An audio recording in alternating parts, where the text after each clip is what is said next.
Tūlīt panorāma. Vēlāk Latvijas loto izlozes. Pēc tam izvēlies nākotni Eiropas parlamenta vēlēšanu nakts.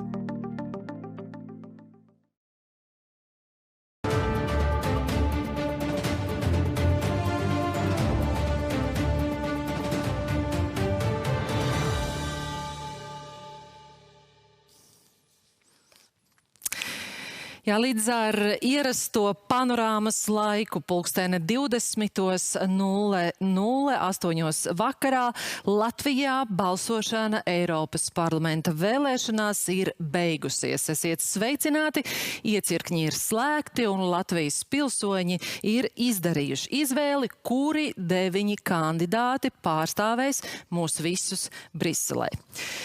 Balsot varēja 12 stundas, jebkurā no 945 iecirkņiem Latvijā. Balsot varēja 50 iecirkņos ārvalstīs.